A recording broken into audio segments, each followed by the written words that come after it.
Welcome back to South Point Arena Casino and Resort here in Las Vegas, Nevada, as we get you set for the second half of our sextuple header, 6 games in a row. 3 men's game now to close out the 15th annual D3Hoops.com Classic. And we start with a pair of teams who are hoping to head back home to different varieties of East. Both of them will hit East, one a little farther than the other. Hoping to head home with a 2-0 record as the Central University Dutch out of Pella, Iowa, will take on the Bridgewater State University Bears out of Bridgewater State, Massachusetts. Gordon Mann alongside Dave McHugh was the color and the producer here for D3Hoops.com as we get you ready for this one. Both teams winning their first matchup. Central defeating Occidental in the late night game, and Bridgewater had yesterday off, but defeated Whittier 2 days ago, and Bears will wrap up the 4 games for the men's and women's team here in Las Vegas. We'll get you the starting lineups for the Bridgewater State Bears. And get a look at the starters there. Dante Kukuba, this is Jaden Florestal who's coming out, freshman who's had not started a game before this week. That is Lewis Jennings, senior, who is absolutely on fire on, I guess that's Monday night. Aiden Rock, or Sunday, one of those two. Aiden Rock, senior from Westport, Massachusetts. Zach Taylor, and then Dante Kukuba will come out as the last player. Kukuba, the Bears' leading scorer, 11.9 points per game. So it's Kukuba, Florestal, Jennings, Rock, and Taylor for head coach Matt McLaughlin, the head coach of the Bears in his 4th season in Bridgewater. Took over for longtime head coach Joe Faroba. He's a career record now of 44 and 44 even. Next for the Central College Dutch, who came from the 4 seed to win their conference championship and make the NCAA tournament last year, under newly crowned head coach Connor Riordan, who is named the permanent full-time coach about 2 weeks ago. For the Dutch, we get a look at their 5 starters: Grant Eaker, Kyle Kaysen, who had the big night last night, Carson Jones, Owen Schipper, a impressive sophomore, and Anthony Gott, your 5 starters, as the Dutch bring them out one at a time. That's Schipper and then Anthony Gott. Schipper, a sophomore, leads the team in scoring, rebounding, and steals on the season. Second team all-conference last year as a freshman. Next out of the chute, that's Carson Jones. It's a very young team for Central. 4 sophomores and a freshman in the starting lineup. Making his way to the table, that's Kyle Kaysen, the freshman who led Central in scoring last night. And finally, Grant Eaker, who's leading the team or second on the team in reboundings with 4.1 per contest. Again, Central coached by Connor Riordan, a graduate of Simpson University, the one in Iowa, not the one in California. Previously an assistant at Midland University and NAIA school in Nebraska. So 2 teams hoping to go home 2-0 for the Bears. They came into this game having lost 4 in a row, but upended Whittier on Sunday to improve their record to 2-8, and are now making it 3-8 in front of a pretty big home crowd. Both teams red and white. The Dutch are the home team, so they're in the mostly white jerseys with the red numerals and the gray trim. Bridgewater State in the away uniforms, the mostly reds with the white trim. Dutch have won the tip, and we are underway. This is Grant Eaker. Eaker in the backcourt with Kyle Kaysen, and now Kaysen for Schipper. Central shot very well against Occidental last night. Ultra efficient on offense, about 50%, took care of the ball, and led the Tigers pretty much from start to finish. As a whistle away from the ball and an offensive foul on Central will flip the ball over to Bridgewater State. Didn't mean to abandon you there, sir. That's okay. Saying pleasantries to Kate Mullins, the head coach for Wesleyan University. I haven't talked to her in a long time. Bridgewater State now with the ball. Dante Kukuba, the team's leader in points. Second team all-conference last year, and now a 1,000-point scorer for the Bears. Bears were 5-7 in their conference last year. 3 on the way is partially blocked off the hands of Florenstall.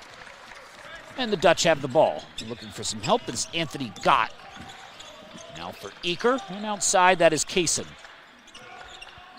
Big Owen Shipper, 6'7", fresh, a sophomore forward. 3 on the way is up and good. Smooth delivery from Grant Eaker, who's a 41% three-point shooter. That is impressive. That's actually not best on the team, though. He's second best to Alex Ruba. The Dutch as a team shoot 36% from outside. That's the top third in Division III. You have children. I thought you would have understood not to say the words 6'7". You know what? It hasn't even triggered in my head, although it should have.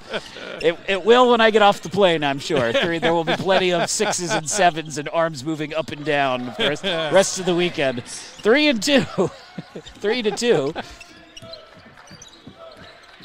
Bridgewater State with the basket. Anthony Gott did not get that, and the ball tipped away, but he does get it right back. Dumped underneath and scored for Kyle Kaysen, who looked real impressive last night. Freshman from Grimes, Iowa. Yeah, it really did. Breakout game, kind of a coming out party, really. It's a very good young team for the Dutch. Again, change of a head coach late in the season. Yeah, took over as an interim in the middle of the summer. Yeah. Got the head coach officially, the interim removed just a week ago, 10 days ago. Connor Ritter, some people might remember Jostin's finalist, played really well at Simpson. Yeah, excellent player for the Storm. And his Dutch are on top, 7-2. I liked how they played yesterday. They were very efficient. They were very clean. It was just a tactically an impressive performance for the Dutch last night against Occidental. Kakuba high off the glass and splashes through for the Bears' leading scorer on the season, 7-4. Yeah, I think they're going to be one to watch. I think so too. I think they have a chance in the conference. I know Dubuque is good and Nebraska Wesleyan is always dangerous, but having done what they did last year, although maybe all those guys are gone, maybe that doesn't matter. But Shipper was there. He was second team all conference. Was not the rookie of the year though. Yikes! The Bears almost got turned into a bearskin rug on the floor underneath the glass. I was waiting to see if that's where you were headed. 9-4 the score. Dutch. Oh, it's not like Connor Reardon doesn't understand the conference, right? And we just Right. mentioned Simpson grad not that long ago. Good athletic program there at Central, and hopefully we can bring some long-term stability and success to the Dutch, who have had a pretty good men's program over the years. Second free throw coming is good for the Bears. Zach Taylor with the free throw. He's 60% free throw shooter, 9-5. Not this week. I don't even know what that is. Bears, Kaysen in trouble. Gott throws it up over the top of the defense. Good defense from Lewis Jennings. Yeah, Gott wanted a call that I don't think he was going to ever get. Bears on the outside. Aiden Rock for 3. That is good. Rock just shot 4 threes before the weekend. Hits that one. He didn't take one, I don't think, in the last game. Yep. Selective. 9-8. Central on top. Kaysen outside. 3 on the way.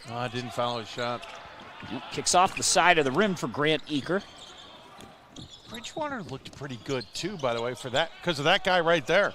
Yeah. Missing the shot, Josh Campbell. Campbell, who had not played coming into the weekend. He was out of his mind on Sunday night. That ball stolen away by Kakuba. I think that result Sunday night changed my opinion on how this game might play out. Yeah. Helped that the Dutch played well yesterday, too. Well, I'm sure Coach McLaughlin is hoping that changes the trajectory of the season. The Bears were 1-8 coming into this. 3 on the way is up and good. I think Soft it will. touch for Shipper, who's a 31% shooter. Go ahead. I just, listen, 2 4-game losing streaks on the season. Snap that with the win. I think they're going to be pretty good in conference, and that's all that for them really matters. Yeah, I think that's the case. Both the men's and the women's team here for Bridgewater State. Bridgewater women losing 2 tough games, but again, real tough schedule for them. And once they get into the MASCAC, and you're right, it's MASCAC or broke. Yeah. You just sort of hope that you keep your winning percentage high enough that you don't have to play the number 1 seed on their floor in the first round or whatever it is. Yeah, you don't want to be, well, I was going to say Bowdoin, but that's all of a sudden looking a little interesting. Yeah. Somebody like it. You don't want to be the sacrificial lamb to Trinity in the first round if you can avoid it, or Wesleyan or whoever it ends up being. Yeah. Or NYU on the women's side. Right. 3 on the way for Dante Kakuba, no good. Rebound on the floor. Bears tussling for it, but coming out with it is Eaker. Down the floor, nice pass over the top of Kakuba, and Anthony Gott hangs and hits. 16-10, Central on top. It's taking me a while just to adjust to the men's game here after 3 women's games. Decent women's games, but the men's game is always a different pace. 3 on the way. And physicality. Yeah. And I guess everybody wanted a break. Everybody in, everybody out. Let's get you the reset for the only one that... Except for the guy who's got the ball. He stayed. Owen Shipper. Thank you, Owen. Yeah. Bradley Curran checks in. 5'11" junior guard from Harlan, Iowa. That is him right there with the ball. To the top of your screen, that is Braylon Thompson, 6'4" freshman. He just touched it. Curran now with the ball. Also into the game, Alex Ruba, junior guard. He's number 20. That's Ruba right there. And rounding things out is Sage Sumpkin, number 22. Is that 3 is good? Wow. Central out to a quick 19-10 lead here. Yeah, Thompson shoots 42%. They're going to call timeout. Oh, yeah, okay. Sorry. Coach then turned his back. Yeah. And I'm like, oh, maybe they're not. Bears have 3 players who shoot over 40% from 3. Thompson, Kaysen, and Ruba. As McLaughlin will call timeout and give us a chance to reset the Bears for you. 30-second timeout. We'll keep it here and do a little bit of a deep dive on the Bridgewater State University Bears out of the Massachusetts State College Athletic Conference. Last season, the Bears were 10-16 overall, 5-7 in conference, finished tied for 4th place, effectively 5th in the conference, and lost to Framingham State in the first round of the conference tournament. 4th year under Matt McLaughlin, who played under Joe Faroba at Bridgewater State, assistant at Wheaton. And as is the case, this is one of the differentiating factors for these schools from these conferences. He is not a full-time head coach. That is the case for almost all of the MASCAC coaches. Very rare at the NCAA level. He's wild. He's a phys ed teacher at Franklin High School. Again, played 4-year starter or 4-year player under Faroba and was the tourney MVP. He was on the Sweet 16 team that. Yep. I remember watching that team. They beat, I don't remember who they beat the first night, but they beat Utica, Rochester Tech the first night and Widener the second in Chester. Wow, that's right. It was Widener. I was trying to remember who that was myself. Yeah. By the way, that brings a 2.5-minute stretch for Bridgewater scoreless streak to a close. Central was on a 10-0 run. Dutch with the ball. Curran off the screen. Into the paint, kicking out, open look for Thompson again. And once again, Braylon Thompson, and he is a freshman. So yet another of the Dutch's youth movement. 22-12. Franklin loses the ball, or Campbell, loses the ball. Comes all the way back into the backcourt where Kakuba will recover. Not a reset. Abdul Ba into the game, number 5 for the Bears. That was Ba who was the intended recipient there. Jaden Florenstall has returned. Down the floor, layup is up and good. Cruising in for the first 2 points of the evening for Alex Ruba, who's one of the elder statesmen as a junior here on the Dutch from Ames, Iowa. 15-2 run here in the last 3 minutes. 24-12. Josh Campbell, who was second team all-conference last year, got it, and he'll head to the free throw line. So it's not like Campbell is some complete unknown. He just had not played until this week for the Bears. Oh, certainly, yeah. It's a different team with him out there. Yeah.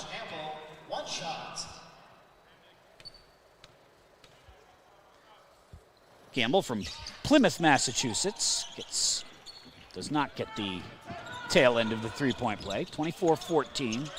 Campbell with 4. Curran with the ball. Kakuba stays close to him. Schipfer. Setting some screens, driving in Curran, splits right through the defense for an easy 2. 26-14, Central in control of this one early on. Kakuba will step back. 3 is an air ball as Bog gives it a look, but it finds its way into the Redlands coaches who are taking in this one. Redlands and Mary Hardin-Baylor, and what is the premier matchup on the men's side coming up after this. Redlands number 11 in the country.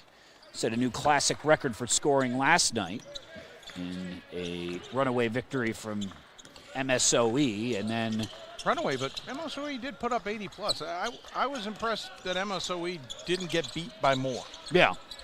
And Mary Hardin-Baylor, who's one of the fastest playing teams in the country, so that one you will not need a color guy for. That's a fair point.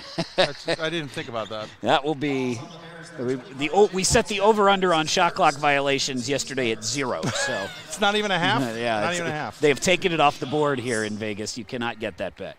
That's kind of like the Stag Bowl when River Falls is going to have the ball. Is Keith McMillan going to have any time to talk? Do they run a really fast like every 15 offense? seconds. Okay, yeah. Let's go. Balls down. Yeah, go. I had Wilkes University in football one year. Ran the Chip Kelly offense, and they ran 73 plays in a 21-point loss in a regular. But they set the record for plays in an NCAA Division III football game in regulation. It was unbelievable. And at one point they gave up like 21 points in the span of like 4 minutes because there was like a pick 6 and then a fumble, and they just kept running plays. It was unbelievable. That's mind-blowing. Yeah. 3 on the way, up and good. Cash it in for Braylon Thompson, who's 3 for 3 from 3, and it's a 30-14 lead. Keep feeding the man. For the Dutch. Drive in, a little off-balance runner is too far off balance for Jake Olmstead. Oops. Freshman from Franklin, Ryan Coleman was wide open under the basket. Yeah, Florestal made a great save at the sideline, but when he went to toss it behind his back, he literally sent it to the one place no one was located. And, other than Ryan Coleman. Abdul Ba checks out of the game. Bond's a nice piece for Bridgewater. Yeah, nice size off the bench. Yep. Layup, no good, but Florestal gets a piece of Alex Ruba, who is an even better free throw shooter than he is a three-point shooter, although I guess most people are. 85% from the foul line. That is number 1 on the team. Dutch as a team shoot 71%. That's upper 3rd in Division III. Free throw up and good. Central out to a hot start in this one. Pretty impressive. Just adding to the impressiveness that we saw. Yeah, they're only 5-5, but as a young team, every win adds a little more confidence. Mm-hmm. 0-3 in conference, so that's where they've got to I think reverse. that's the surprise. Yeah, that's where they've got to improve their fortunes. Started the season with a win at River Falls and then beat Marion. Lost to St. John's. Beat Augsburg. They were 4-1 to start the season, then lost to 4 straight before rebounding and beating Northwestern of Minnesota. Drive in, looking for the finish was Thompson. No. Follow and the score by Sage Suntkin. And the Dutch on top by 19 now. Shooting 62% from the floor. 13 of 21 so far. Boaz Park picks up the foul. At the line for the Bears, number 31, Zach Taylor, 2 shots. They're also 5 of 8 from deep, whereas Bridgewater State is 1 of 9. Yeah, it's just like yesterday where they just don't make enough mistakes or miss enough shots for you to feel like you can get into the game. Yep. Dutch this year in conference got smashed at Nebraska Wesleyan in the opener, 91-67. Little more competitive, but still a loss at Buena Vista, 88-71. And then got obliterated by Dubuque, 71-49. So it was that middle one that really surprised me. I mean, the other two not being contests, okay. I mean, maybe that's surprising, but they probably should have beaten Buena Vista. Yeah. So yet to really play a competitive game in conference, although they looked really good here. Maybe they can get the conference to move some of the games to Las Vegas. Sure. 33-16. That'd be an interesting development. Kick out. Imagine that conversation. Yeah, I think that'd be a hard sell. 3 on the way, up and good. Sage Sunken gets in on the action. Sunken, who had not sunk a 3 coming into this weekend, hits one here. And Central is all over Bridgewater State. We'll take a break. It is 36-16. We'll wait and see if they're going to, I think it's a full, right? No, he's only using his 30. He's going to save his fulls. Interesting. I was going to say, you were right. It probably wouldn't have been a conversation. We'll see what happens here. Okay, dope. And we're back. Bridgewater State calls a 30-second timeout. Bears down 20. Bears have had defensive problems this year. They've given up 100 points or more in 4 games already, and it's pretty rare to do that more than once, unless you're running a system where you don't really care what the opponent scores. But we're only playing NYU women. Yeah, yeah, that would be a rough schedule. Every game. It would be indeed. Tipped up and in, 38-16.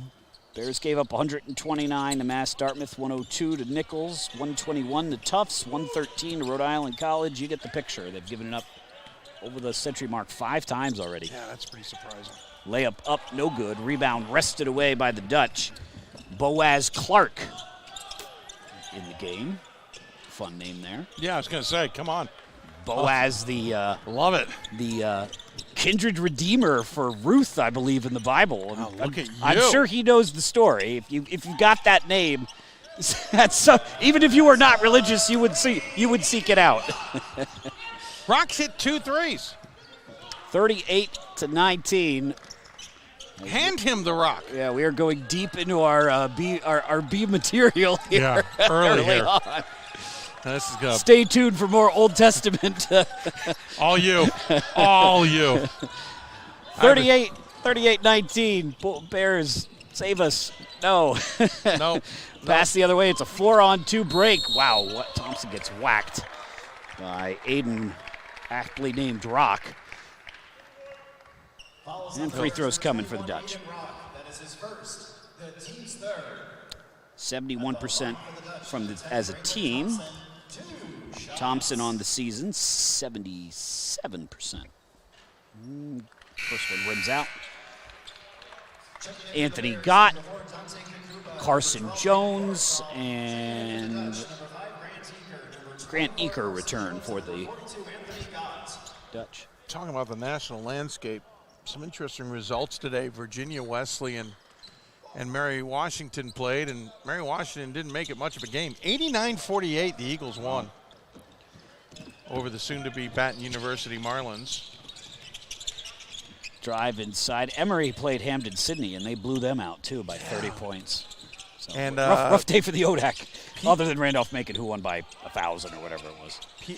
Give or speak. I think give or Roanoke take. won today, too. Yeah. Pitt Greensburg knocked off John Carroll. Okay. To end a 4-game winning streak by the Blue Streaks. Nice win for the... They're 11-0. Pitt Greensburg's 11-0. Oh, there you go. Head coach went to Guilford, but the success remained behind. 3 on the way for Kaysen. No. Rebound controlled by the Bears' Zach Taylor, who averages 7 boards per game. Taylor weaves his way into the paint. And I thought I saw Calvin Women defeated Bowdoin. By 10, 61-51. Yep, first loss for the Polar Bears at home in a couple of years. That's stunning. Kakuba's high off the glass, no good. I'll get 2 here. 15 foul on the Dutch. Fouls on the Dutch, number 5, Grant Eaker. I'm assuming at Central it's a rule that if you go on a date with anybody, you must split the bill. I didn't even see that coming. That's good. I like that. That's good. Dante Kakuba hits the free throws. It's really a test to see if the wife's watching. Well, unless you have, if there's 4 of you, then you have to involve a jump rope in the date. It's 39. It's 38-21. This is not going to get any better. I said, unless Bridgewater State rescues us here, we're going to go deep into our B material. 3 on the way up, and Central's not obliging. They hit another 3. Carson Jones gets in on the fun. McLaughlin's literally looking at his team like, are you going to stop that? Yeah. Evidently not. No. I was thinking every time we brought that up, Central's hit a shot. 41-21. Eric Bridgeland taking this in, thinking maybe my record for points in a game will not last very long. Yeah, seriously. Florestal with the rebound. Whoa, nice nice pump head fake. And ball finds its way out. We've got a problem with the shot clock. It was inadvertently reset. So they'll fix that to 15. Lewis. No, excuse me, Jake Olmstead to inbound the ball. In front of the Central bench, Dante Kakuba. Kakuba, lightning quick speed. Oh, wow. Bursts to the rim for 2, and Dante momentarily stops the Central run, 41-23. Gott passes it off. It's Eaker.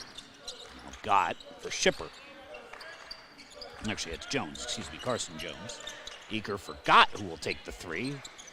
And that one is off the back of the rim. Florestal the rebound. See if the Bears can get something going. Back-to-back baskets.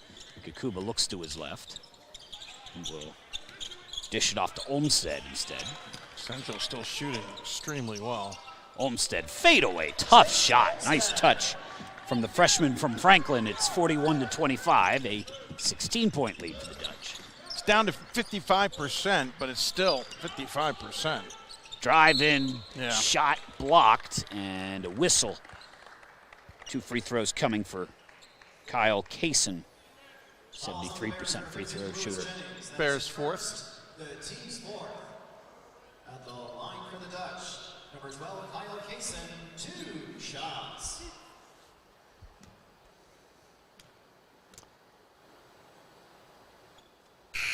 First one is good for Kyle Kaysen. It's at Dallas Center Grimes High School in Iowa. Second one, also good. 43-25. Dutch with an 18-point lead. Florestal dribbles and hands the ball off. Now Florestal working around. Drive in, Olmstead. Tries that one. That one won't roll home for him. Rebound controlled by Shipper. This is big Owen Shipper down the floor. Shipper into the post. That's a nice entry pass. Got working on the smaller Abdul Ba and just muscles it up over the top of Abdul for 2. Back to a 20-point lead, 45-25. Yeah, as much as Bridgewater makes an effort to cut into the lead and get some momentum, they are thwarted a few minutes later. Kakuba, as Olmstead is blocked off by Kyle Kaysen. Ba for Florestal. Just really good defense from the Dutch. Drive in, tough shot, blocked by Shipper, who ball never even got off the palm of Florestal. It was blocked right back onto his own hand. Here comes Campbell in, see if he can have a little more success. Yeah, they need something. Very nice contingent from Bridgewater State in terms of fans here. Yeah, great turnout. Really made this a big deal. Oh, that's even a travel. Really made this a big deal. Shot clock violation officially. Yeah, it cuts off the fast break, but by rule they've got to stop it there because there was no possession. Dutch will inbound. Owen Shipper having a friendly conversation with the refs. Neither party looks too aggrieved. No, they look like they were discussing the nuances of the rules. Shipper for Eaker. Driving to the left is Jones. Carson Jones for Shipper. Shipper looks down low, kicks outside for 3 instead. That rattles out. Got offensive rebound. Kicks out. Open look. Oh, no look. Pass, unable to complete it. Nice dish from Eaker. Carson Jones says that one's on me, but he'll get 2 free throws. Gives his appreciation to Eaker for the pass. Both teams with 5 fouls now. 45-25. Jones at the free throw line. He's good. Checking in for the Bears, number 31, Zach Taylor.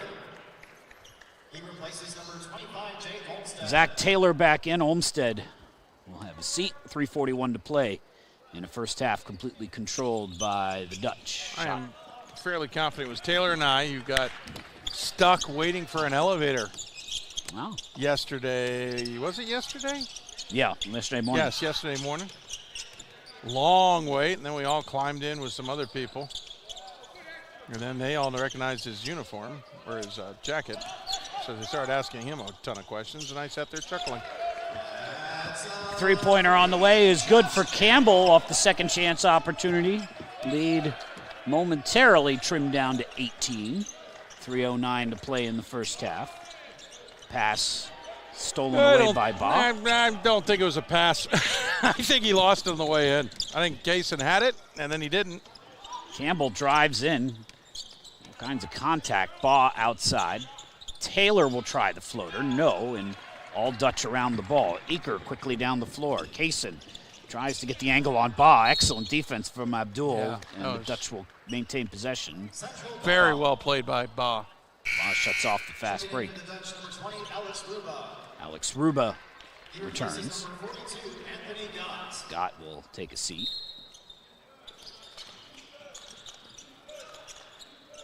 Central's cooled off shooting-wise. They're down about 10%. Kakuba bops the ball out of Ruba's hands. He catches it himself. Eaker. Kaysen will spot up for 3. Got it. Kyle Kaysen for 3. 21-point Dutch lead. How many threes have they hit this half? Let me look. 9. Okay, that's a lot. 9 of 16. Kick outside. Abdul Baugh will try one. That's a line drive into Shipper's hands. They are 3 of 15. Shipper's pass picked off by Josh Campbell. Taylor slings it into the post. Take that back, by the way. 8 of 15. Campbell for 3. That rattles out to his displeasure. I was anticipating live stats updating. It turns out it had already updated. So 8 of 15 are the Dutch from beyond the arc. Eaker. Yes, sir. 9 of 16 now. There we are go. The Dutch. So you were just one. You were just premature. Yeah. 52-28. What is the record for 3.5? I don't know. Well, I think Redlands had 9 last night, but I don't know overall. At least 9. Taylor's floater, no. Go. Rebound, no. Rebound controlled by Owen Shipper, who's done a great job on the glass. Kaysen has got players to both sides. Owen Shipper says, shoot it. Why not? His whole team is on fire. Eaker, as Shipper cuts to the rim. Look like they might want to feed Owen. They do. Owen for Ruba, for Owen, for 3. Not this time. But the rebound up, got it, count it, going to the line. Carson Jones with the tip-in and a 3-point play opportunity. It is a 26-point advantage now for the Dutch. Sage Sunken returns. Kyle Kaysen will get a break. Bridgewater brings junior 6'3" guard from Burlington, Vermont. This is Sam Sweeney into the game. Number 14, Sweeney standing at midcourt. Also Jennings back in. Bradley Curran will return. Grant Eaker will get a seat. Flick of the wrists, and the free throw is good for Carson Jones, who's had a real nice first half. 3-point play there. 55-28. All Dutch. Kakuba tries to muscle down the lane. It's taken away. Owen Shipper will hand it off to Curran. Shipper's a really nice-looking player. That is basically a power forward who they're using as a guard to bring the ball up. He can rebound it because he's a big body and then trigger the fast break on his own. Curran for Shipper.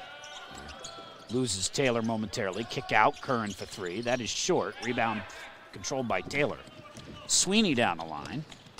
Hangs and hits. Sam Sweeney for 2. 55-30.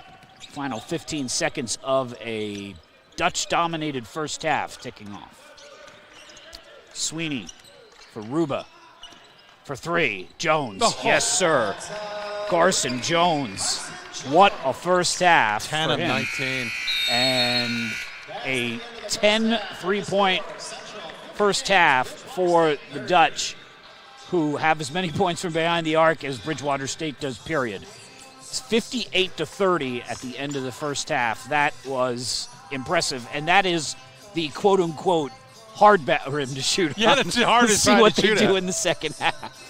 Yeah, we'll see what they can do on the other half. But, I mean, the Dutch, that's now 2 games already that we're just sitting here pretty impressed with a Central team that record-wise doesn't seem to come in on the same plane. But impressive first half. We'll take a break. We'll come back with some more from Vegas. All Dutch at the half. They lead the Bears 58-30.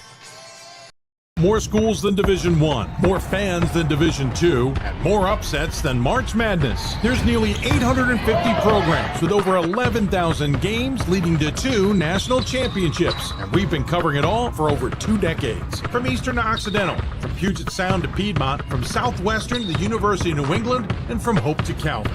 Nobody covers Division III basketball like we do.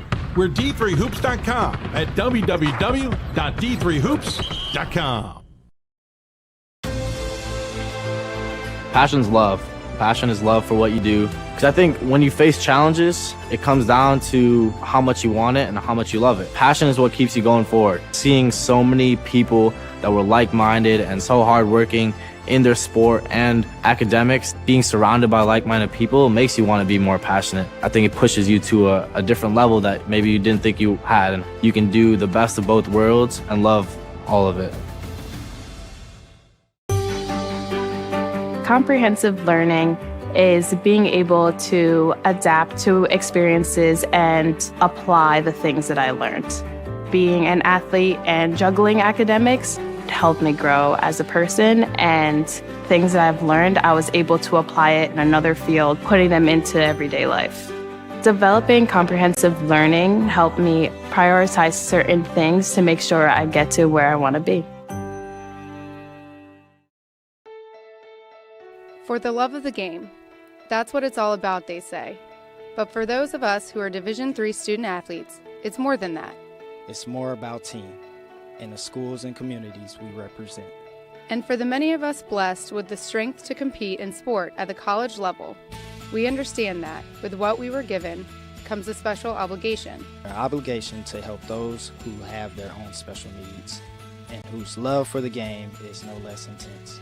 That is why NCAA Division III teamed up with Special Olympics. Since August of 2011, we and others from Division III campus communities have volunteered more than 250,000 hours, time away from the classroom and practice field, reaching across the country to coach and mentor Special Olympics athletes. And to learn that in giving, we receive so much more in return. Help us keep that dream alive. Be part of it. Get involved. You can make a difference. I believe sportsmanship is a mutual admiration and respect for your fellow competitors. We all go through a lot to reach the point where we compete against one another. It's important to realize that. So once we're finally on the field or on the court or on the starting block, we look at each other as fellow human beings and not just competitors. Being able to recognize the hard work that other athletes are putting in creates a more positive and inclusive environment. Responsibility is being accountable for your words and actions, first and foremost. It also is an obligation to be a positive influence in the communities around you. Being in a D3 program, you're going to have lots of different opportunities. You're not just an athlete, you're also involved in student life. Your academics are extremely important. We give a lot of our student athletes responsibilities right from the start by giving them leadership opportunities, by having them engage in the community, be a positive influence. That's being a responsible person. Football has taught me a lot throughout my life. It's definitely had a huge imprint on who I am as a person. Competing at a Division III level created that opportunity for me to go to college. Not only was I the first one in my family to graduate college, but I was really the first one to even go. Being the first one, I'm breaking that cycle, and now that I've graduated, I'm not sure what's the next step, but I know I have a lot of doors open. And a lot of those are open because I played football and ran track here at Otterbein. It's not about yourself, it's about your team. Division III allows you to give yourself to other things.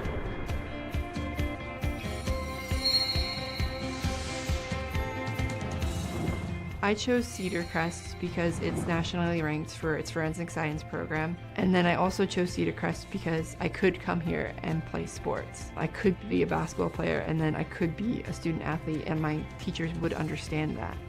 At a Division III school, you primarily a student athlete, so the school is really shaped around you developing yourself as a complete individual. The end result in my mind is you just become a very well-rounded person.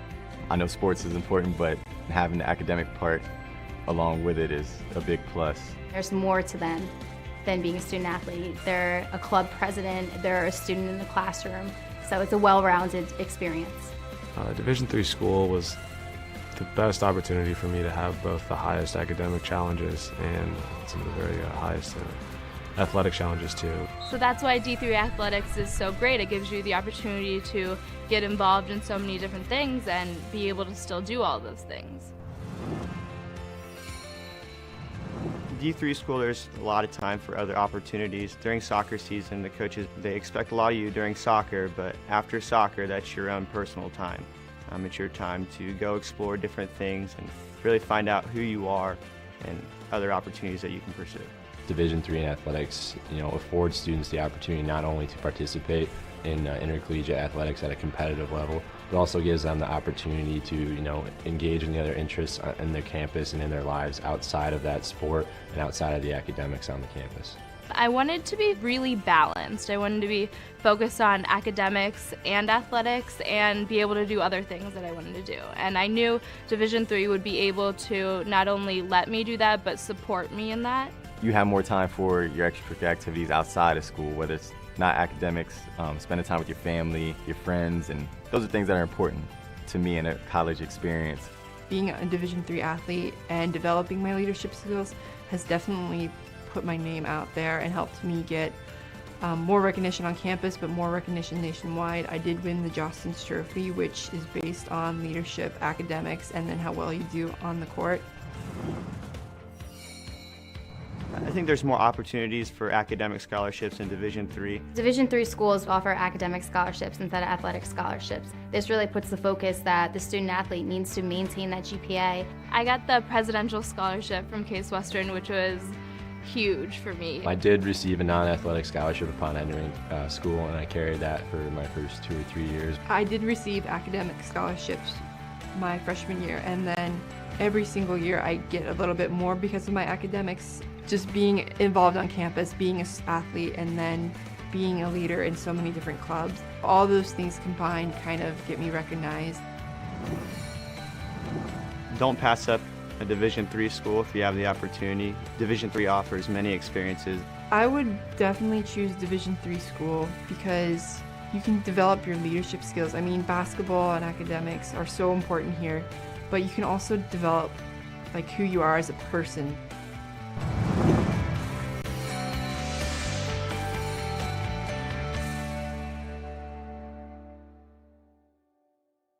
We've got more schools than Division I, more fans than Division II, and more upsets than March Madness. There's nearly 850 programs with over 11,000 games leading to 2 national championships. And we've been covering it all for over 2 decades. From Eastern to Occidental, from Puget Sound to Piedmont, from Southwestern to the University of New England, and from Hope to Calvin.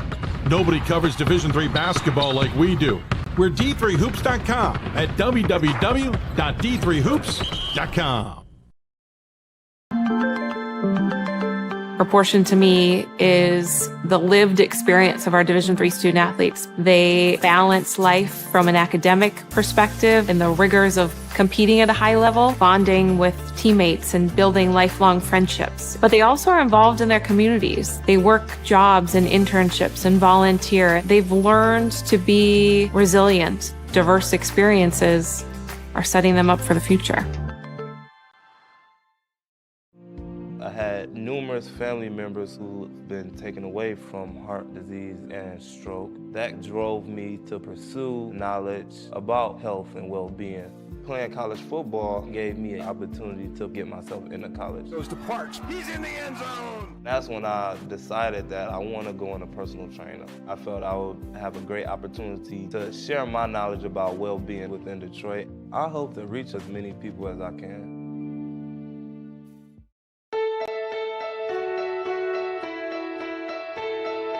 For the love of the game.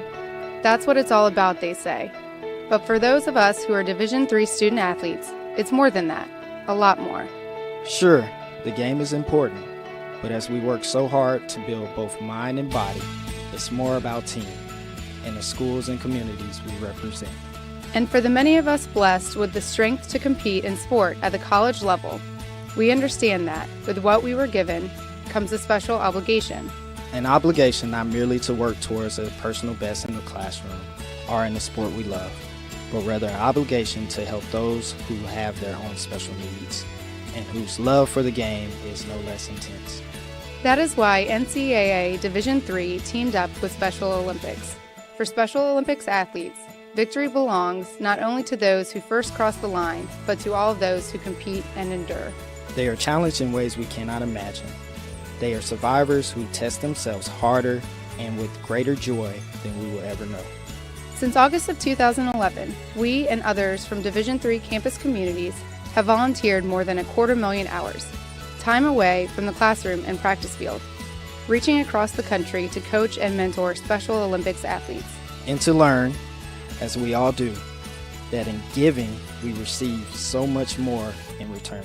Sport ennobles us, and in giving the gift of sport to those for whom it seemed an impossible dream, we are working to make this a better world. Help us keep that dream alive. Be part of it.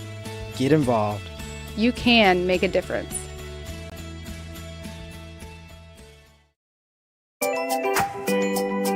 A good citizen is someone who wants to make a positive impact, both in their communities and in the world around them. The Division III approach is absolutely the best approach out there for amateur sport because it wants student athletes to explore all parts of who they are. Be successful in the classroom, be successful in competition, be successful in the community. So our student athletes learn what it means to strive for and attain success, but doing it the right way and being good citizens. I injured my shoulder when I was practicing platform diving. It was a blessing in disguise. When I went to physical therapy, I realized this is something I want to do. That's when I changed my major to physical therapy. I want to inspire people to do whatever they love doing. I'm fortunate to have Cliff as my coach. He made me believe that I can get back into diving after my injury to prove that nothing can stop me from chasing my dreams. We've got more schools than Division I, more fans than Division II, and more upsets than March Madness. There's nearly 850 programs with over 11,000 games leading to 2 national championships. And we've been covering it all for over 2 decades. From Eastern to Occidental, from Puget Sound to Piedmont, from Southwestern to the University of New England, and from Hope to Calvin. Nobody covers Division III basketball like we do. We're D3Hoops.com at www.d3hoops.com.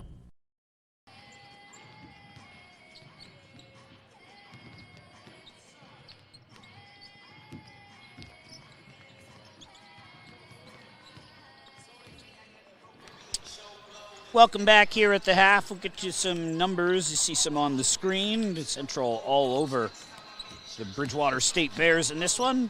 Dutch shooting 57% from the floor, 53% from the three-point line, and a modest 55% from the free throw line. But when you put the rest of the numbers up that you see there, you don't mind so much about the missed 5 free throws.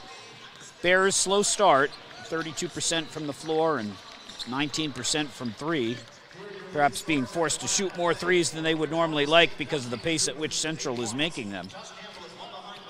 Individual numbers for the Dutch, it's been a very balanced attack. Braylon Thompson has 11 points. He hit 3 threes very quickly and then added a layup. Carson Jones, who hit the 3 at the end of the half, has 10.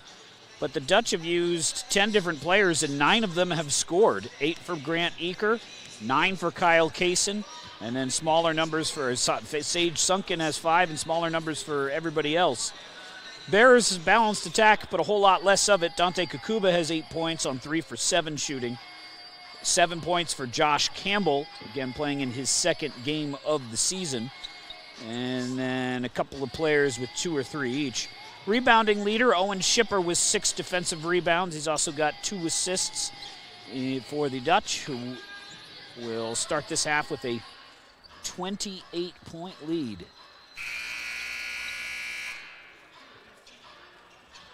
Will not touch anything because I don't want to break it. Second half underway. See if the Bears can make some headway against this large lead. Dante Kakuba back out on the floor with Lewis Jennings. Three-pointer is up, no good. Florestal outside 3, rattles off the rim, no good. Carson Jones with the rebound and a foul.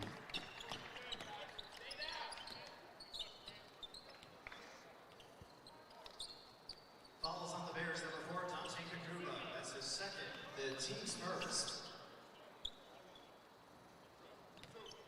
At the line for the Dutch, number 24, Carson Jones, 2 shots.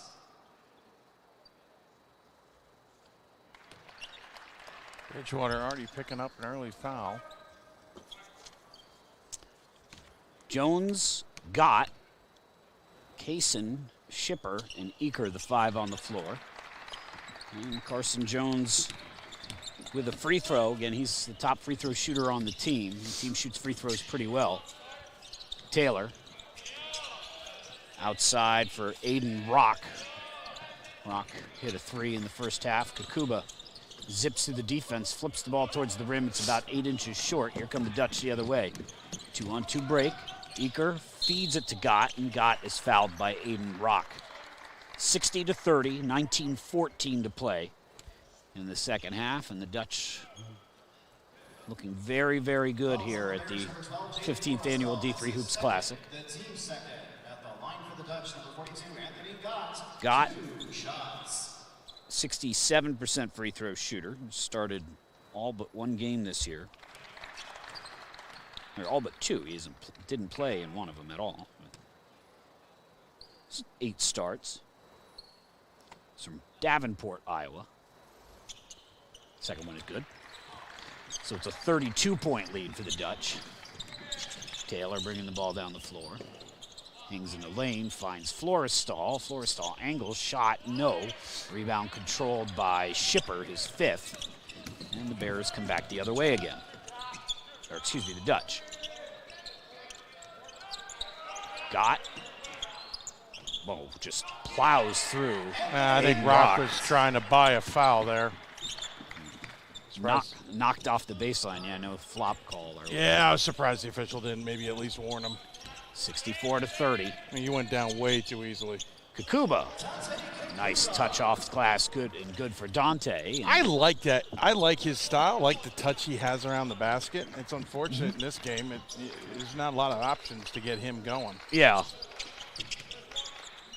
Bears on the season averaging 81 points per game, giving up close to 100.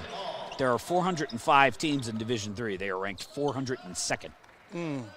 And the ones near the bottom are teams that you and I have seen that are not going to exist after the end of this year. So it has definitely been a rough season defensively for the Bears. One of those teams helped Navy set a new record for least amount of points allowed in a game. Yeah, that's the last one Rosemont was is one of them. Virginia, yeah. if you can believe it.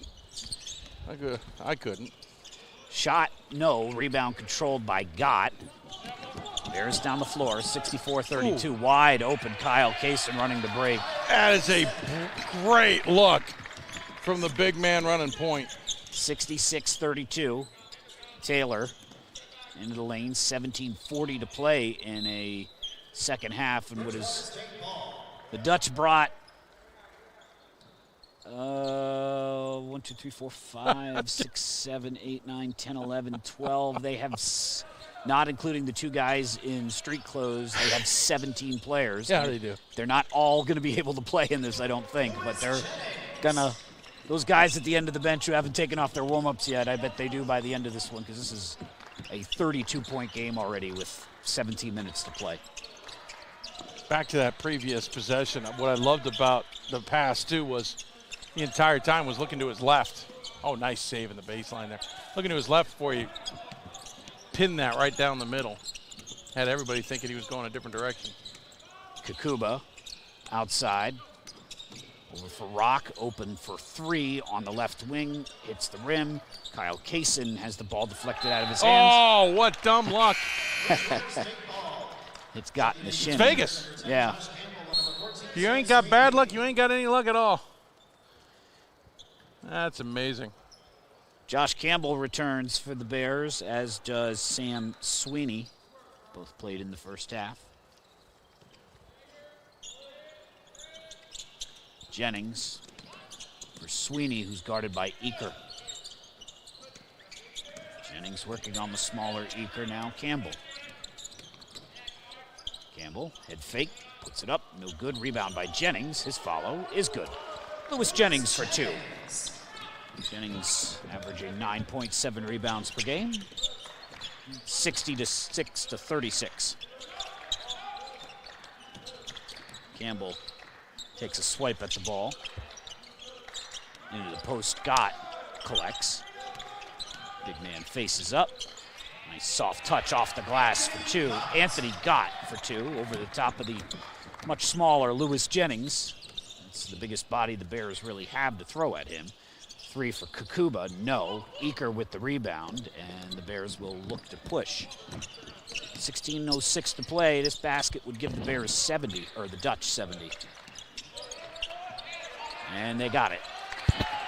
Got with the lay-in. Again, there's just physically no answer for him. No. 70 to 36. Not in this game. Bears also brought a bunch of guys, and if the way this continues to trend this way, they're going to get a chance to use them. Three on the way for Sam Sweeney is good. 7 to 39. Grant Eaker. Dutch back to 60% from the floor. 25 of 42. Shipper for Gott, for Eaker. Kyle Kaysen into the post. Gott, who's got a chance to do all kinds of different things this half. This time his shot is knocked away. It will stay central ball. Jake Olmstead returns. Dante Kakuba will get a break. Gott leading the team with 14. Leading all scorers with 14. Kaysen got it off. Missed the rim, so shot clock violation. Abdul-Bah, the senior post from Lynn, Massachusetts, checks in. Give him a little more height, but still not a lot more weight to deal with Gott. Sweeney for Gott's a tight end out there. Yeah, he is a big, big body. Sweeney got it. Count it. Going to the line. Sweeney hits the three and goes spiraling into his own bench. And, well, he'll get the free throw if he's well enough to take it. Gives him a second to collect himself. Sweeney now with 8 points. Gott and Jones out of the game. Good shot for Sweeney. Sweeney collects himself.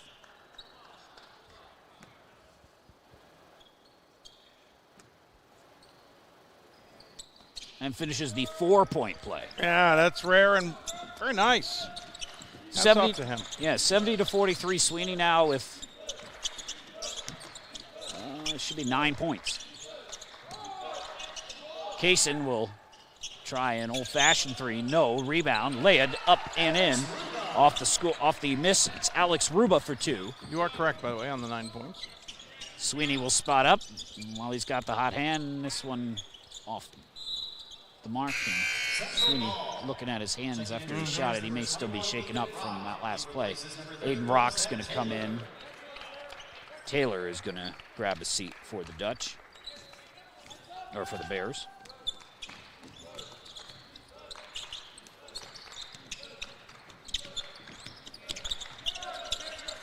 Ruba hands the ball off for Shipper. Shipper into the post, covered by Ba. Kaysen for three, and that's an air ball. Bridgewater State ball. And Bears will get the ball, trailing by 29, with 14:08 to play. Sweeney, Olmsted, Campbell, Ba, and Rock, the five on the floor for Coach McLaughlin's Bridgewater State Bears. Sweeney in and out. Back to the perimeter for Rock. Rock trying to get some space. Gets Ba in the chest with it from a foot away. And Abdul Ba with the hook shot for two. 72-45. Yep, forgot him.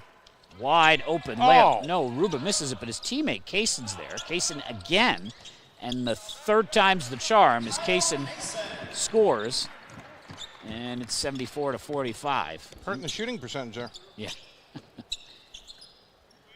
It's down to 54.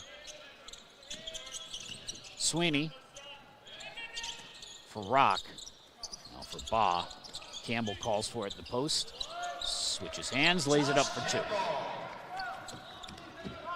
74-47, the palindromic score. 13 minutes to play as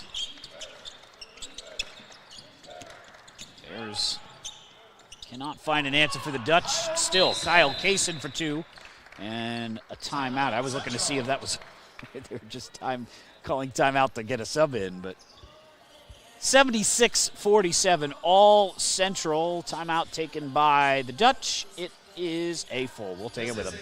We'll be back to Vegas in a bit. A good citizen is someone who wants to make a positive impact, both in their communities and in the world around them. The Division III approach is absolutely the best approach out there for amateur sport because it wants student athletes to explore all parts of who they are. Be successful in the classroom, be successful in competition, be successful in the community. So our student athletes learn what it means to strive for and attain success, but doing it the right way and being good citizens. We've got more schools than Division I, more fans than Division II, and more upsets than March Madness. There's nearly 850 programs with over 11,000 games leading to 2 national championships. And we've been covering it all for over 2 decades. From Eastern to Occidental, from Puget Sound to Piedmont, from Southwestern to the University of New England, and from Hope to Calvin. Nobody covers Division III basketball like we do. We're D3Hoops.com at www.d3hoops.com.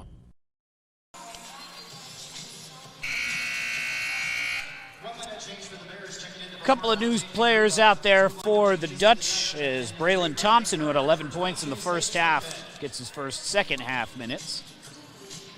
Also Sage Sunken, who had 5 points in the first half, steps onto the floor. Dante Kakuba returns for the Bears. Will inbound from underneath their own basket, down 76-47 with 12:53 to play. Record for scoring in a game is 102. It was just last night. Redlands beat MSOE, Milwaukee School of Engineering, who will play the final game of the event. 3 on the way. Olmsted, that is way off the mark. And almost blocked. Yeah. Abdul Ba with the basket. Someone better pick up Owen Shipper. He is drifting alone to the basket. It calls for the ball, and they'll rotate it around instead. Second basket for Ba of this half, 76-49. Shipper kicks out. Curran for Thompson for 3, and he is 4 for 4 from outside today. He's got 14 points. Campbell goes up, and a collision foul either on Thompson or Alex Ruba. It's on Ruba. That is his second, the team's second. Florestal in, Campbell out. He can't leave yet. He got fouled. He's got to shoot. Oh, I thought he, well, yes, I guess he can go. If it's going to rule it's on the floor, then he can check out. Yeah. He replaces number 10, Josh Campbell. Aiden Rock set to inbound the ball. Olmsted catches. Kakuba. Top of the arc, into the lane. Dante, nice move, unable to finish, but he is fouled and will get 2 free throws. Well, Dante Kakuba, 75% free throw shooter. Bears have not attempted too many today, but they shoot 66% as a team. It's pretty much average, a little below average for Division III. And as you would suspect when they come into the event 1-8, they're in the lower half of Division III in most categories. They're in the upper quartile for points scored, but that's, again, offset by the fact that they give up almost 100 a game. Kakuba hits the second, 1 of 2. It's a 29-point lead, and right now the Dutch are more than on pace for 100. Curran. Ball in the hands of Sage Sunken. Now Aruba. Dutch with the ball. Curran looks off the shipper screen, and he's going to get called for dumping Dante Kakuba to the floor. Offensive foul, and it's second on Curran and the 4th overall on the Dutch.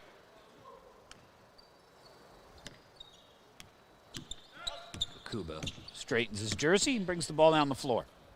That's one does. Olmstead to Florestal hangs and hits. Nice job. Jaden Florestal, freshman from Foxborough, Mass. Bears with a little bit of pressure in the backcourt, trying to generate momentum any way they can. Curran, Shipper. Nicely tracked down by Kakuba. Thompson left it short. Thought he might try and dunk it. So did I. And left it short when he had to adjust. Bears with the ball. Aiden Rock to Florestal. Central's kind of chilled out a little bit. They're still shooting incredibly well, but they're just not pushing as much. Curran for Thompson. Bridgewater's shooting better now. They're up to 39%. Shipper for Curran. Dutch are still at 55% for the game. And Shipper will take the three, and that is good. Yeah, that scoring record, I think, is in trouble. Yeah. A night after it was broken. 82 points for Central. We've still got more than half of this half to play. Still got a quarter of this game, just so we get used to quarters in men's basketball, whenever it arrives. As I say, do you have an estimated date of arrival for that? Sometime in the future. As soon as they figure it out. Media breaks. 82-52, 10:25 to play. Curran down the floor. Give and go. Gets it right back, and he'll score two. Okay. Well, that's one way to do it. Dutch has continued to push the lead higher, up to 32 now. Say the least. I'm going to be watching a little bit more Central basketball this rest of this season. I'm going to be fascinated how they do in conference play, especially after the 0-3 start. Foul on 23. Is that Sunken? No, it's Boaz Clark. It's the lone player for the Dutch so far to play and not score, although he hasn't played too much. What? That is a please come to the table buzz. That's a come hither. We have questions. Who was that on?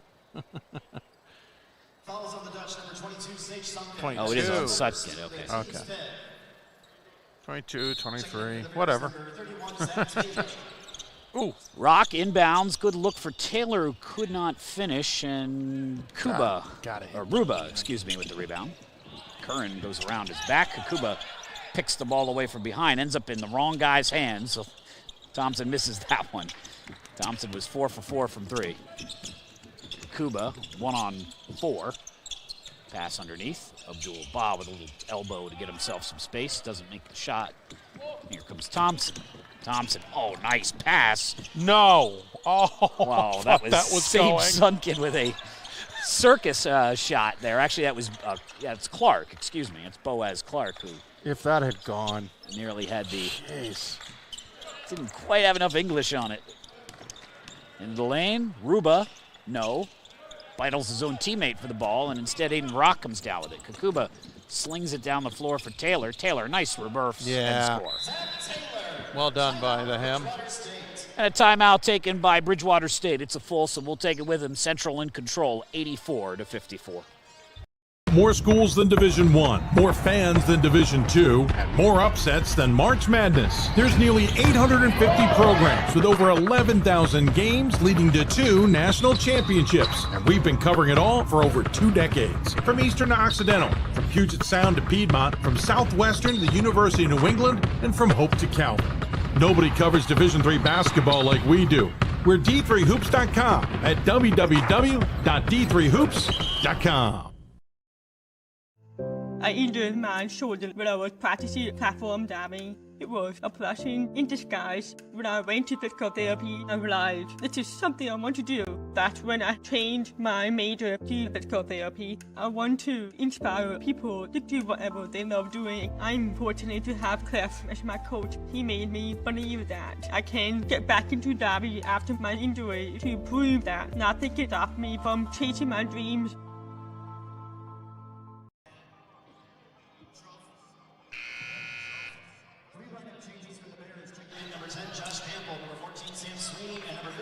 Sweeney, Campbell, and Jennings back out there for the Bears, along with Taylor and Kakuba.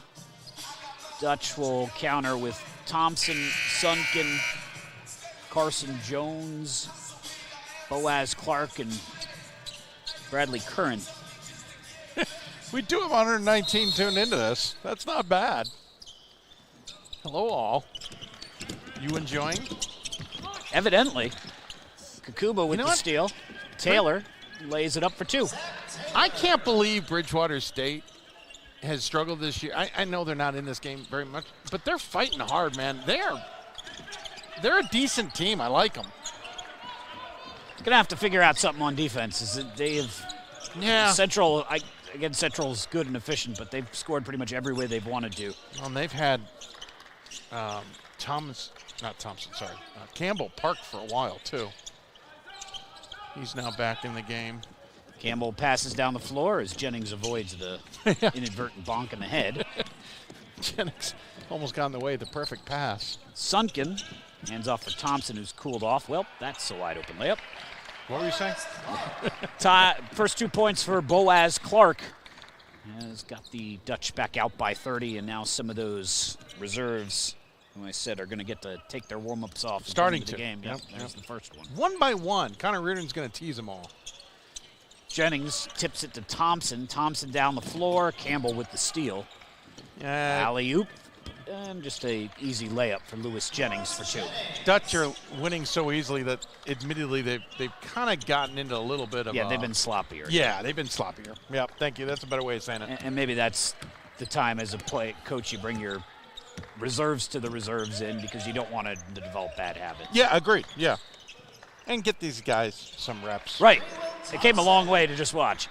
88-58, Braden Thompson again scores. Yeah, they're still shooting 54% from the floor, 46% from beyond the arc.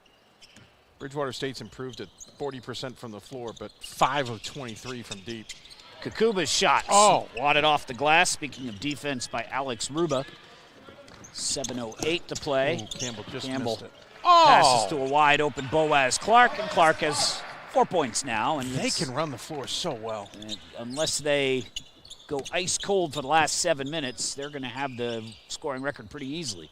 They got 90 points now. Alier Ago. Yep. Ago about to enter the game. Yes, from sophomore from Des Moines. I thought maybe your note was wrong. The D1 work that I do has me assuming names like that are coming out of a lot of different countries. I do a lot of volleyball and water polo, and Europe's very popular. 3 on the way, off the rim, no good. Jennings with the rebound. Bears are going to get some substitutions, although they're all players I think we've seen. Taylor high off the glass, no ball. Rebound, Kakuba can't quite get to it. Clark for Curran. Curran for Clark, who's misses. Thompson's follow, no. Campbell gets the rebound. Campbell down the floor. Taylor for Kakuba, and Kakuba lays it up for 2. Turned into an NBA All-Star game. Suddenly we have an All-Star game. Speaking of which, you see they're changing it? What is it this year now? I only saw it on the bottom line. Yeah, they're going to 3 teams. They're doing NHL style. Yeah. They're going to this 3-team format. Yeah. I'm digging it. Yeah, it's an all-star game. I personally can't get too worked up about the format for those whatever. things. If it's interesting versus it's not. Who called timeout? I think the Bears. Let me see. Yeah, Well, Central nothing's still changed. has. Oh, I don't know then.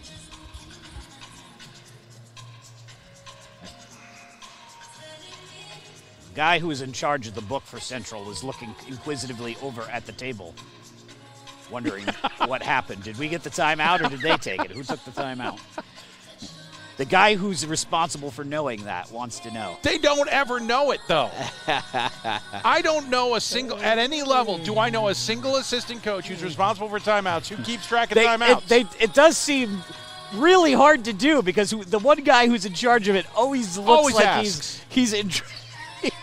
he's trying to figure out, how to drive around a town with a paper map that he's never been in. He always has that look on his face. D3, D1, doesn't matter. Yeah. They come over to how many timeouts do I have left? Aren't you responsible for holding on to that data? I think it might be the fact that they have such few such few senior responsibilities. They're just desperate to not get it wrong. All right, so the Dutch do bring Ali Aragao into the game. They also bring Kip Tua, a senior from Blair, Nebraska, whose face is prominently featured on the Central Dutch's athletic website. For the record, it is a Bridgewater timeout. Okay, so the Bears take the timeout. I know everybody was waiting to find out. Bated breath. Calls for the ball. Thompson feeds it to no one. He looked over and Connor Reardon kind of nodded his head with a smirk on his face, like, what? 90-62. Clearly an inside joke there. Bears, again, they have a bunch of guys on the bench wearing warm-ups. They want to use them. Three-pointer no good. Braylon Thompson is getting a lot of minutes here in the second half and has played very well.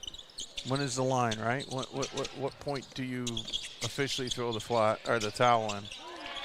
Well, whatever it is, Connor Jones, or rather, Sage Sunken pushes us a little closer to it. 3 for Sunken, 93-62. How many different guys have hit threes now? Oh, good question. All of them, it seems like, right? Is there anybody who, I guess, I don't know. I don't know if the center has a 3 yet. Sweeney called for the carry. Bear with me, I had to refresh because none of the buttons were responding.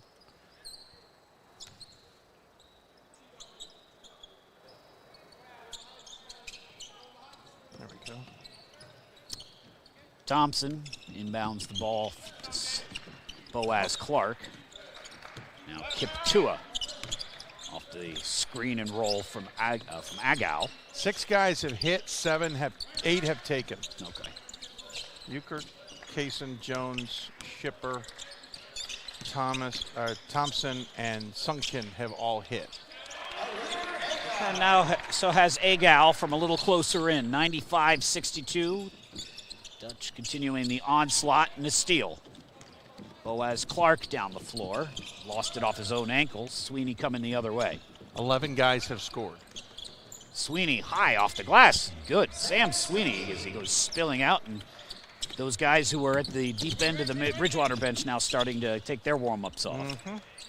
Open 3 on the way. Good for Sage Sunken. He's got a pair of them now, and it's 98-64. He's got 3 of them, actually. 3:55 to play.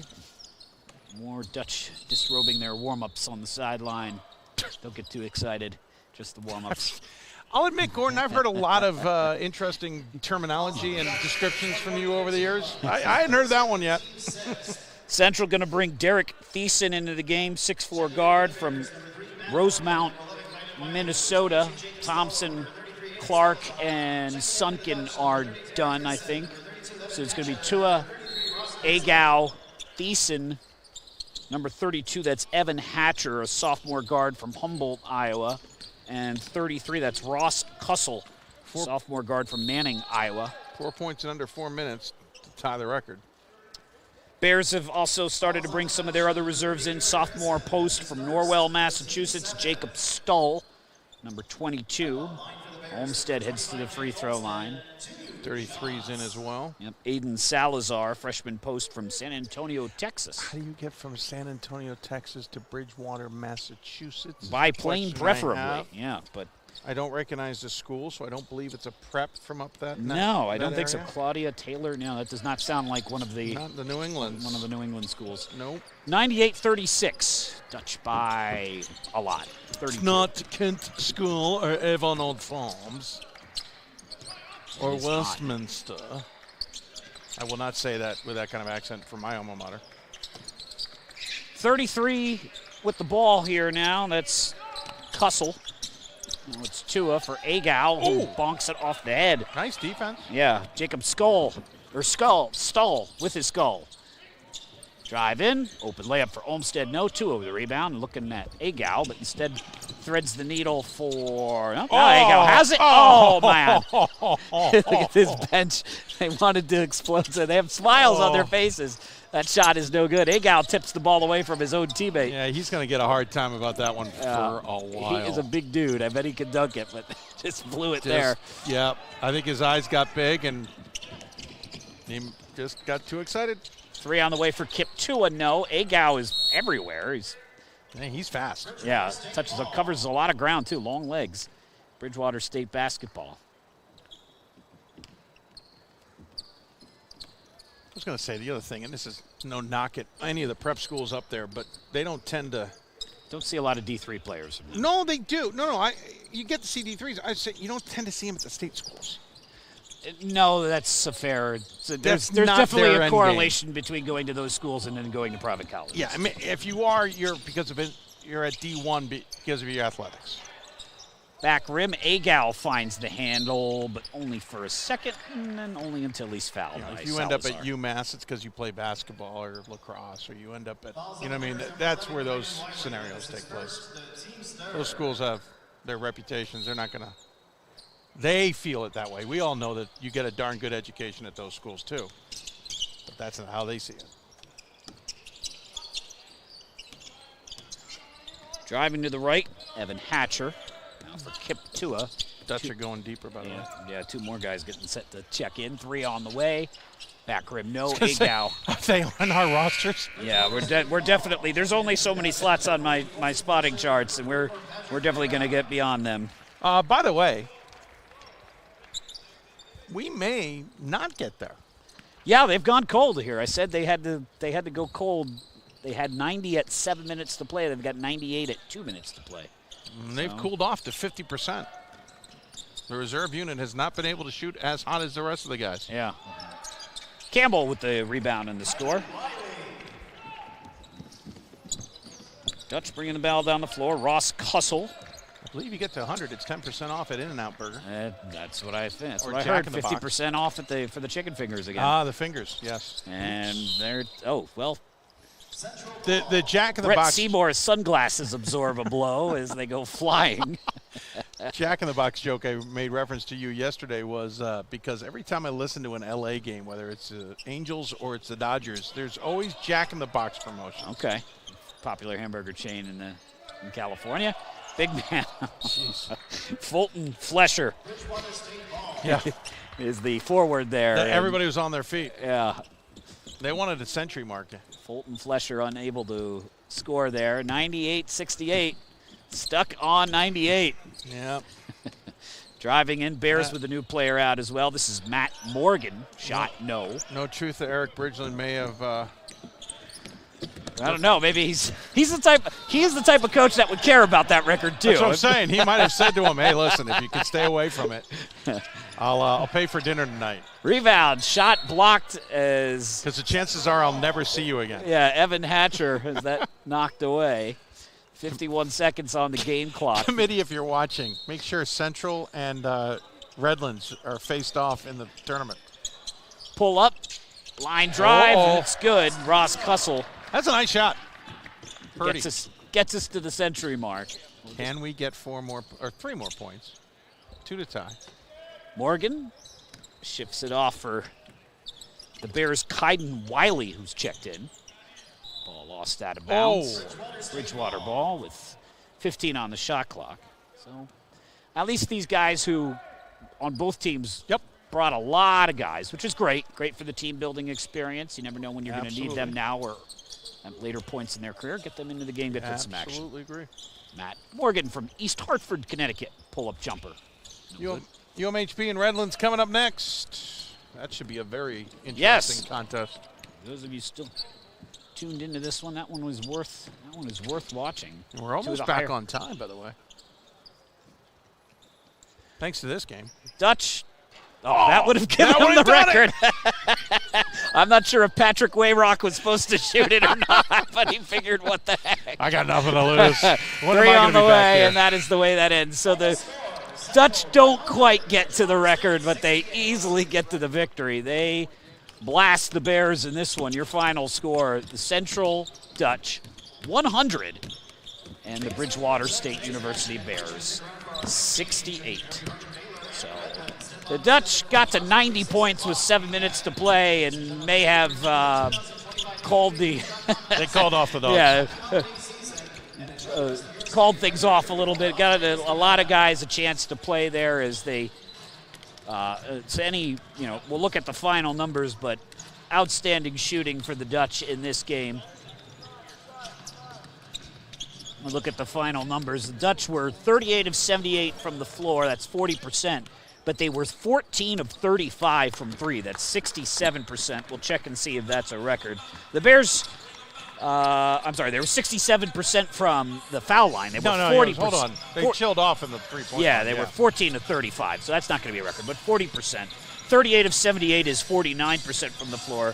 The Bears were 27 of 72. That's 38%. 5 of 25 from behind the arc, and 9 of 12 from the foul line. Individual standouts for the Dutch, well, there were a lot. That's what happens when you have 100 points.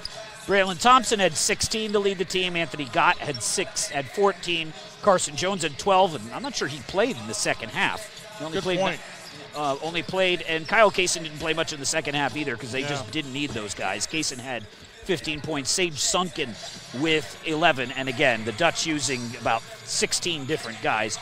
Bridgewater was led by Dante Kakuba and Sam Sweeney. Each had 13 points apiece. Took a little bit different routes to get there. Kakuba 5 of 13 in 28 minutes for 13 points, and Sweeney 5 of 8 in 14 minutes for 13. But all Dutch from the gut-go, and the Dutch will get going back to Iowa with a pair of wins. They will be 7-5, try and get some wins in the win column in the American Rivers Conference. But again, we're both plenty impressed by them. Yeah.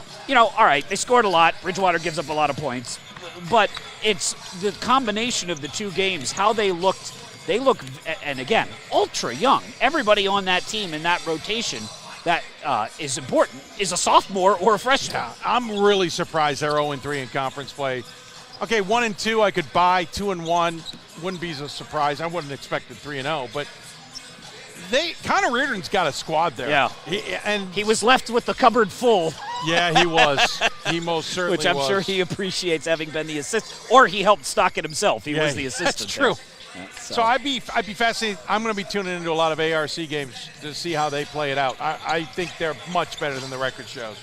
And to be honest, I think Bridgewater State is better than their record shows. Yeah. But you're right. It's the defense that's got to get buttoned up. You got to stop somebody from somewhere. Although not able to do so today. The Bears do head home with a win, though. They are 2-8 overall. Well, that will do it for us in this one. We want to encourage you to log on to the next game. This is the big one. The number 11 ranked high-flying Redlands University Bulldogs take on the stout and strong Mary Hardin-Baylor Crusaders. It's the Crusaders and the Bulldogs in our marquee matchup. Our second of 3 in our triple header here today. For our producer and our color man, Dave McHugh, this is Gordon Mann. Thanks for joining us.